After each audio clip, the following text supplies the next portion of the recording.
Hello and welcome to another class. I am Ashwini, an artist and a graphic designer from India. I hope you were all doing well. So today we are going to paint this beautiful aerial view seascape. I absolutely love painting sea. So we'll be painting the seascape. The colors, all the materials which are used for it is mentioned in the description box below. Don't forget to check that. For this, I'll be using size number 10 brush, size number 12 flat brush, then a detailing brush. Of course, the color is from Fleur, and another one is my custom palette, which has different brands of colors in it. And of course, the book. As paper matters to me the most, I use Watercolor sketchbook from Ayush paper. Let's not wait further, we'll begin. So here I have already taped on the paper. So this is gonna be the reference for today. So we'll be painting something similar. So we'll have a simple sketch for it.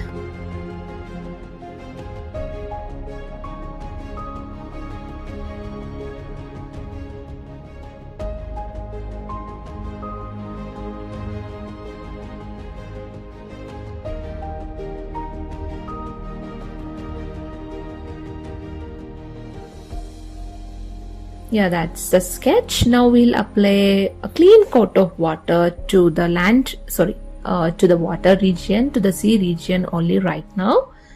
So let's apply water. It's okay if it touches the land region and all, it doesn't matter at all. Just apply a clean coat of water to the sea region right now.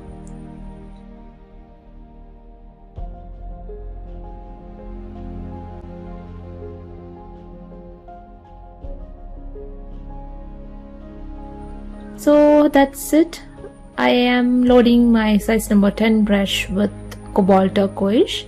This is from the brand White Nights. It's okay if you don't have the same color. You can use something similar, like cerulean blue works well here, or turquoise blue is also cool. That can also go well. So it's like there is no rule for it. It's like top region, the region which is near to the land will be lighter in color, and which is away from the land will be darker in color. So just keep that in mind and just apply color like randomly, just totally randomly.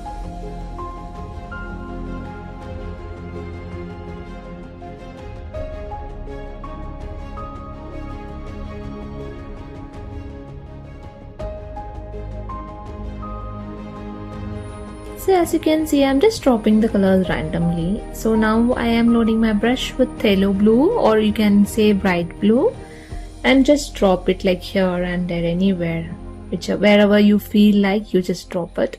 As I said, the area which is near to the land will be lighter in color, and away from the land will be darker in color. So rest all, you can do it however you want to.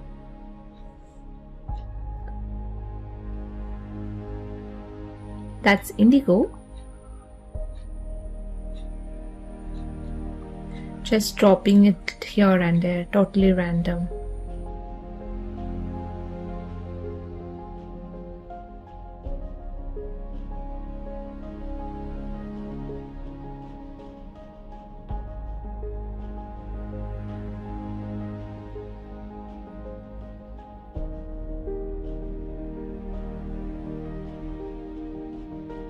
I have loaded my brush with raw sienna, or you can use yellow ochre instead of that. Just dropping some near to the sea also, so that it blends very well. Now let's apply water to the land region.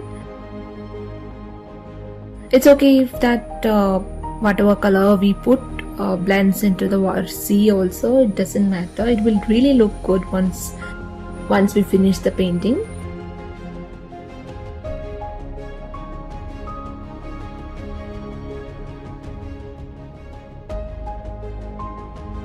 So here I am dropping raw sienna randomly to some places, so that it indicates some sort of land. It's like an aerial view we are doing, so it's a land. And rest of the regions I'm applying a lighter green. This is phthalo green light.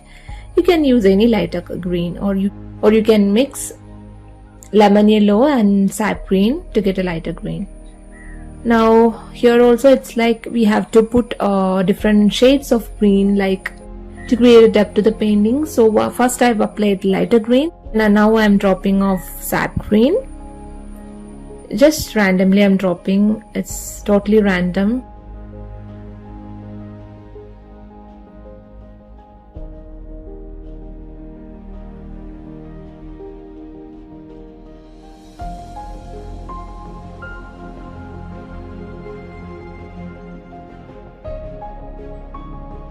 Now I'm applying a darker green. It's Hooker's green in my palette.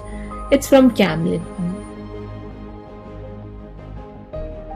Some darker green you can apply, or if you don't have a darker green, just mix blue, Persian blue and sap green.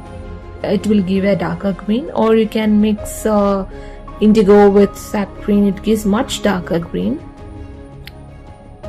But this is my favorite part, splattering colors, because I really love splattering colors a lot, because it gives some sort of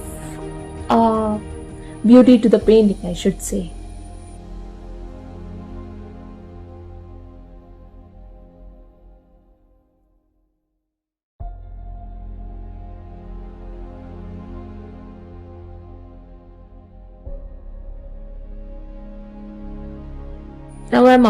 Now I'm dropping off a darker brown, which is burnt umber.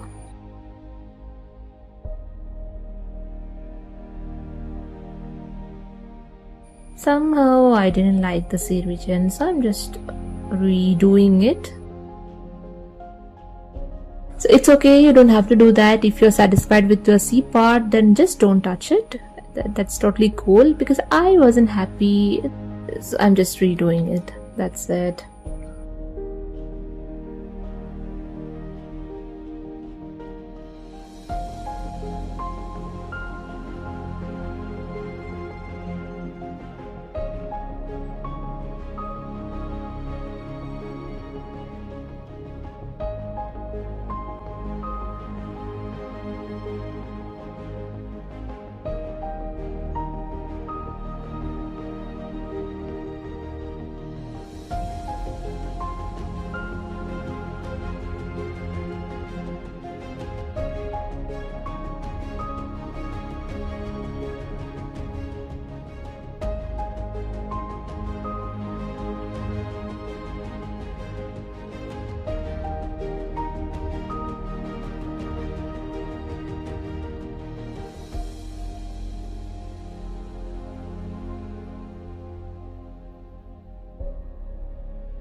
So here I'm dropping off some indigo to the land vision to get a much darker version of green out there.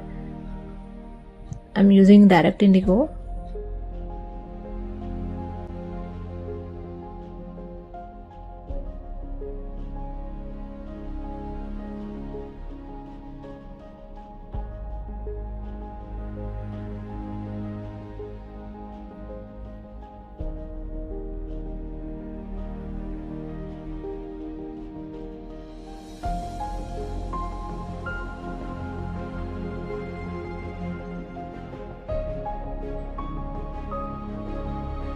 Now let's add a little bit of darker shade to this land area, land part. I'm using a burnt umber here. I'm using a detailing brush so that I get the lines very clear and crisp. You can use any brush which has a pointed tip. So in watercolor, actually tonal values matter a lot, like different shades of if we are using a green, different shades of green we should add. It really matters. It really gives a painting a what should I say, a lively feeling. So now we will wait for it to completely dry, and then we'll have some dry brush strokes here and there. Now it has completely dried. Now I'm adding a little bit of dry brush strokes using darker green over the land region. You can skip that part if you don't want it to add. Like splattering the colors and adding dry brush strokes is kind of fantasy to me. I really love that.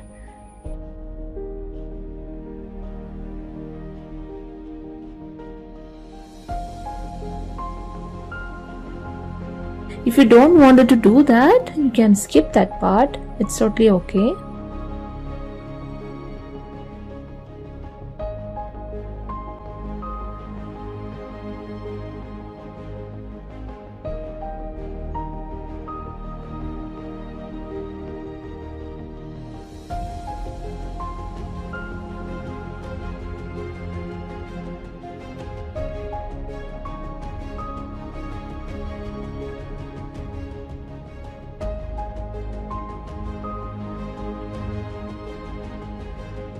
So now let's add sea foams to the regions near to that land.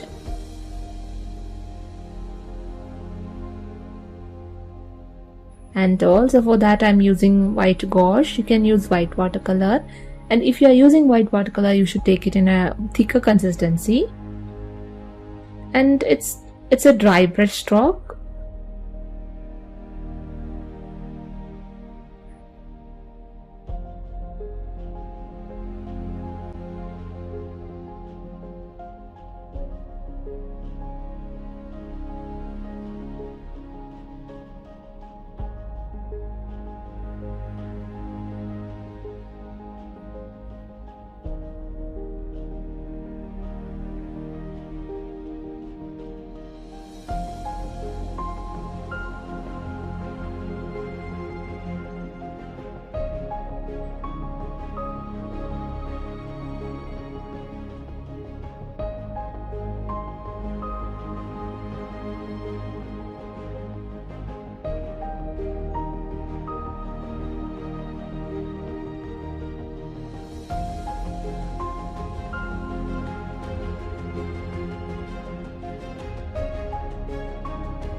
I hope you really enjoyed painting this along with me, and if you are recreating this painting and sharing it in your social media, don't forget to tag me. And I'll see you next Sunday with another tutorial. Till then, bye. See you. Have a nice day.